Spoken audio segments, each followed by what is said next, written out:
어느 작은 시골 마을에 오래된 붉은 벽돌집이 하나 있었다. 시즌만 되면 도시에서 소문을 들은 호기심 많은 사람들로 문턱이 닳도록 많은 발길이 찾았지만 대부분은 그저 담장을 스쳐 지나가거나 멀리서 사진만 찍고는 돌아가곤 했다. 그 집에 얽힌 기묘한 전설 때문일 것이다. 전설에 의하면 그 집은 18세기에 지어진 것으로 한때 부유한 귀족 가정이 살았다고 한다. 그러나 그 집에는 끔찍한 비극이 있었다. 가족 중 막내딸이 어느 날 행방불명되었고 그녀의 시신은 결국 집 근처 숲에서 발견되었다. 사건은 끝내 미제로 남았고 이후 그 집에는 불길한 일이 끊이지 않았다고 한다. 시간이 지나며 마을 사람들은 그 집을 점점 멀리하게 되었고 결국 폐가가 되어 세월의 흔적만이 남게 되었다. 그러던 중 서울에서 온 젊은 작가 김현우는 이 집의 이야기에 깊은 흥미를 느끼게 되었다. 그는 공포 소설을 쓰기로 하고 직접 그 집을 조사를 하기 위해 현장에 나섰다. 그는 마을에 도착하자마자 무언가 심상치 않음을 느꼈다. 깨어진 창문 사이로 겨우 햇살이 비추는 그 집은 뭔가 설명할 수 없는 오싹함을 주고 있었다. 첫날 밤, 현우는 집안의 텐트를 치고 카메라와 녹음 장비를 설치했다. 그가 집 곳곳을 둘러보는 동안 이상한 소음들이 들렸다. 처음에는 바람 소리려니 했지만 점점 더 가까워지는 발소리와 낮은 속삭임에 그는 가슴이 철렁 내려앉았다. 그는 장비를 통해 소리가 녹음되었는지 확인했지만 아무것도 남아있지 않았다. 다음 날 밤 역시 잠을 이루지 못한 채 그는 대담하게도 집 주변을 카메라로 찍기로 했다. 그때였다. 렌즈를 통해 뭔가 움직이는 것을 포착한 그것은 바로 붉은 옷을 입은 소녀의 형체였다. 그는 정신없이 그 모습을 뒤쫓다가 소녀가 벽에 걸린 오래된 거울 앞에서 사라지는 것을 목격했다. 이후 며칠간 그는 혼자 그 현상을 연구하며 견딜 수 없는 공포감을 느꼈다. 그러나 작가는 포기하지 않았다. 그 소녀가 실은 행방불명되었던 귀족의 막내딸이라는 확신이 들기 시작했다. 그는 곧 결심을 내리고 그 거울을 떼어내어 뒷면을 조사하기 시작했다. 그리고 마침내 오래된 수첩과 밤중에 기록된 일기를 발견해냈다. 그 일기에는 소녀가 그녀의 가족에게 오해와 배신감을 느꼈다는 글이 담겨 있었다. 그리고 마침내 그녀가 자신의 가족에게 복수를 결심하고 스스로 그 비극적인 사건을 초래했다는 고백이었다. 그의 발견은 충격적이었다. 현우는 이 사실을 공개하고자 했지만 그 순간 거울 속에서 차가운 바람이 불어와 그의 손을 얼어붙게 만들었다. 소녀의 형체가 나타나 무언가를 속삭였고 그 다음 순간 현우의 시야는 암흑에 휩싸였다. 다음 날 아침 마을 사람들은 붉은 벽돌집 앞에서 혼란스러운 모습을 하는 남성을 발견했다. 그저 용서해줘 라는 말만 반복하며 깊은 두려움에 사로잡힌 채였다. 누구도 그가 무엇을 겪었는지 알아내지 못하였고 그는 영원히 그 집의 비밀을 지키기로 결심했다. 이후로도 붉은 벽돌집은 그저 미스터리와 비극의 상징으로 남아 특히 어두운 밤이면 더욱 오싹한 분위기를 자아내곤 했다. 그리고 그 집은 여전히 사람들의 호기심을 자극하는 풀리지 않는 전설로 남아 있었다. 두 번째 이야기. 여름밤, 나는 친구들과 함께 우리 동네 외곽에 있는 한적한 산장을 빌렸다. 밤하늘은 그야말로 별들로 가득 찼고 우리는 오랜만에 바깥에서 캠프파이어를 하며 이런저런 이야기를 나누고 있었다. 한참 웃고 떠드는 사이 누군가 무서운 이야기를 해보자고 제안했다. 그런 이야기를 좋아하는 나는 바로 나서서 이런 얘기를 해주었다. 들어봐, 이건 정말로 있었던 일이라고 해. 이 이야기는 내 삼촌의 친구가 직접 겪은 이 일이야. 친구들은 귀를 기울였고 나는 이야기를 시작했다. 어느 날 내 삼촌의 친구인 철수는 깊은 산속에서 혼자 하룻밤을 보내기로 결심했다. 그는 자연을 좋아하고 아무도 방해하지 않는 고요한 곳에서 사색을 즐기는 것을 좋아했다.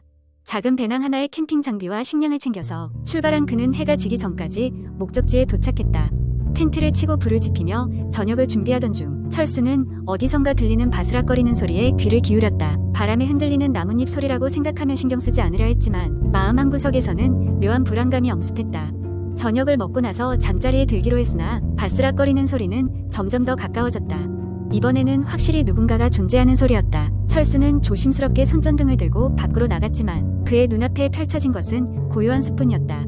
그날 밤 철수는 좀처럼 잠들 수 없었다. 깊은 숲속에서의 그 적막감은 왠지 모를 불쾌함을 증폭시켰다. 그렇게 잠을 설치다 문득 텐트 옆에서 무언가가 스르륵 지나가는 소리가 들렸다. 이번에는 확실히 누군가 혹은 무언가가 그의 텐트를 건드린 것이다. 겁에 질린 철수는 손전등을 든 채 바깥을 내다보았다. 바깥에는 아무것도 없었다. 하지만 텐트 주변에는 분명 누군가가 걸어다녔던 발자국 소리가 남아 있었다. 인간의 것 같기도 하고 짐승의 것 같기도 한 기묘한 발자국이었다. 겁에 질린 철수는 그제서야 텐트를 다시 잠그고는 다시 누웠다. 그러다 이상한 생각이 스치며 그는 자리에서 벌떡 일어났다.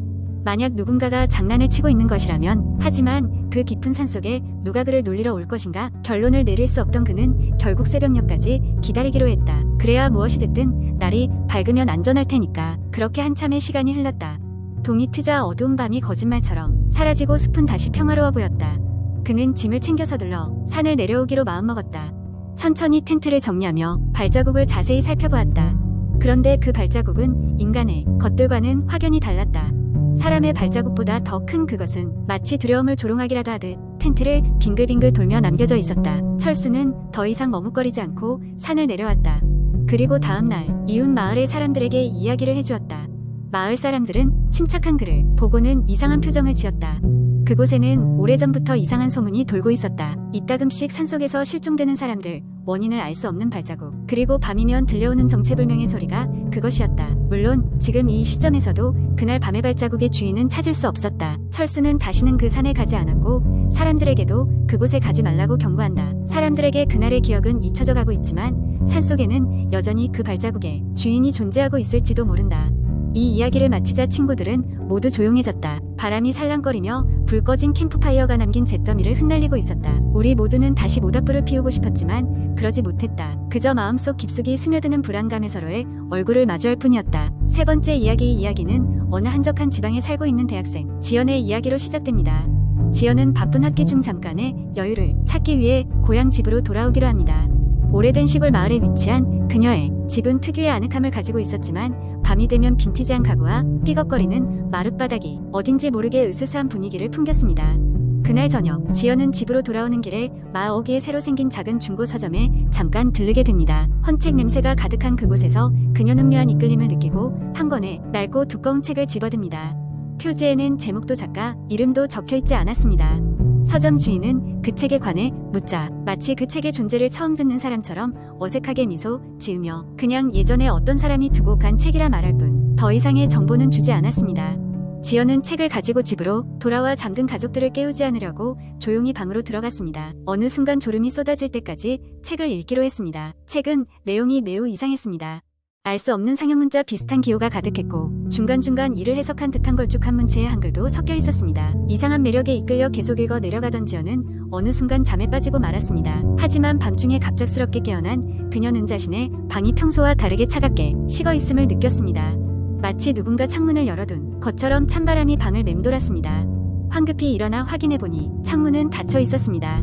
그 순간 귀 기울이지 않으면 들리지 않을 듯한 작은 속삭임 소리가 천장에서 들려왔습니다. 놀란 지연은 불을 켜고 책을 덮었습니다. 그러나 등골을 오싹하게 만드는 그 속삭임은 멈추지 않았습니다.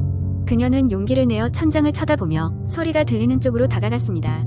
어둠 속을 헤집고 가까이 다가가니 문득 천장에서 그 속삭임의 원천이 보였습니다.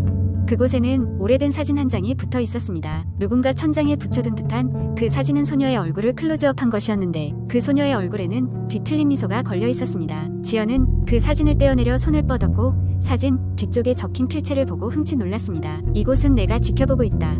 진저리가 처지는 문구였습니다. 심장이 요동치기 시작한 지연은 사진과 책을 들고 곧장 나갔지만 사진 속 소녀의 형상은 벽에 박혀있던 못자국 같은 흔적만 남겨놓고 온데간데 없이 사라져 있었습니다.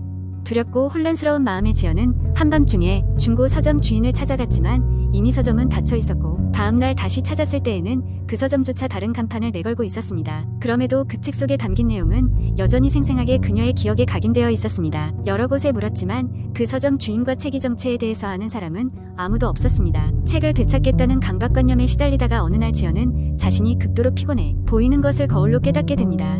그날 밤 가족들과 저녁 식사를 하던 중 그녀의 어머니가 조용히 말했습니다. 지연아, 내 방에서 누가 속삭이는 소리가 들리더라. 내 귀에만 들리는 건 아니구나. 가족들까지 그 알 수 없는 소리에 시달리고 있다는 걸 깨달은 지연은 결국 집을 떠나기로 결심합니다. 책을 발견했던 서점을 떠올리며 다시 한번 그 마을을 방문하지만 결국 아무것도 찾지 못하고 그 이후로도 그날의 기묘한 경험을 계속 되새기며 살아가야만 했습니다. 시간이 아무리 지나도 그 책과 소녀의 사진은 그녀의 마음속에서 사라지지 않았습니다. 이 이야기는 종종 인터넷 포럼에서 그 책을 본 사람을 찾습니다라는 글로 남아 다른 사람들이 겪은 비슷한 경험담과 함께 전해져 내려오고 있다고 합니다. 많은 이들이 진위 여부를 두고 토론을 벌이지만 정작 진실을 아는 이는 아무도 없습니다. 다만 모두가 한 가지는 확신할 수 있습니다. 밤중에 속삭이는 소리가 들릴 때 무시하려고만 하지 말고 그 원인을 찾아봐야 한다는 것을 말입니다. 귀신이나 공포의 존재가 실제로 존재하는지 여부와는 별개로 우리의 두려움은 늘 상상 이상의 힘을 발휘해 우리를 뒤흔들곤 합니다.